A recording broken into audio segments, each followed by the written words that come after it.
ସ୍ତ୍ରୀର କଳା ଯାଇ ବଦଳାଇ ଦିଏ ସ୍ୱାମୀଙ୍କର ଭାଗ୍ୟ।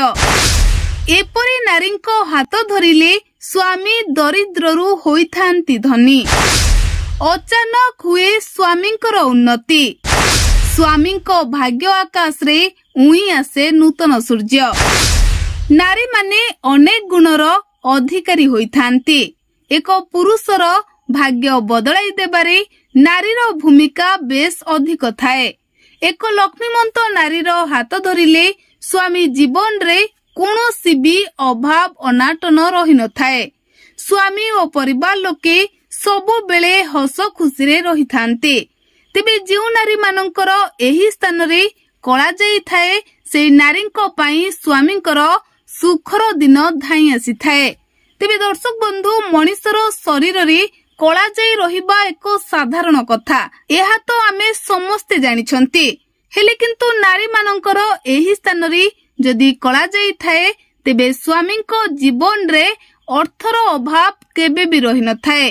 ପୂର୍ବରୁ ଯେତେ ଅସୁବିଧା ଥିଲେ ମଧ୍ୟ ବିବାହ ପରେ ଏହି ନାରୀଙ୍କ ହାତ ଧରିଥିଲେ ସ୍ୱାମୀଙ୍କର ଉନ୍ନତି ହୋଇଥାଏ।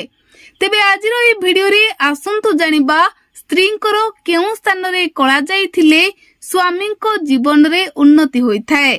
ଯେଉଁ ନାରୀମାନଙ୍କ କପାଳରେ କଳା ଯାଇଥାଏ ସେହି ନାରୀଙ୍କର ହାତ ଧରିଲେ ସ୍ୱାମୀଙ୍କର ଆୟୁଷ ବୃଦ୍ଧି ପାଇଥାଏ।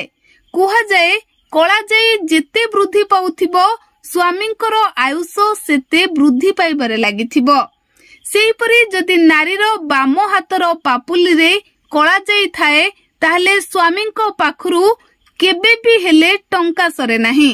କାରଣ ସ୍ତ୍ରୀଙ୍କ ହାତର ପାପୁଲିରେ କଳା ଯାଇଥିଲେ ସେ ଖୁବ୍ ଲକ୍ଷ୍ମୀମନ୍ତ ନାରୀ ବୋଲି କୁହାଯାଇଥାଏ।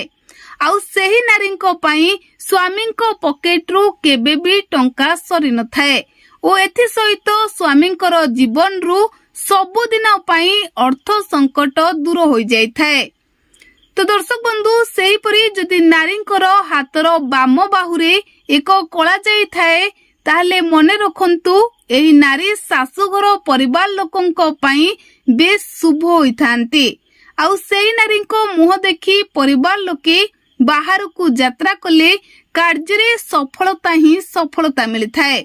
ତେବେ ଯଦି ସ୍ତ୍ରୀର ଓଠରେ କଳା ଯାଇଥାଏ ତାହେଲେ ସ୍ତ୍ରୀ ସ୍ୱାମୀଙ୍କ ପାଇଁ ଅତ୍ୟନ୍ତ ଶୁଭ ହୋଇଥାନ୍ତି। କାରଣ ଯେଉଁ ନାରୀଙ୍କର ଓଠରେ କଳା ଯାଇଥାଏ ସେ ତାଙ୍କ ସ୍ୱାମୀଙ୍କୁ ଭଲ ପାଇବା ଦେବାରେ କେବେ ବି ହେଳା କରିନଥାନ୍ତି।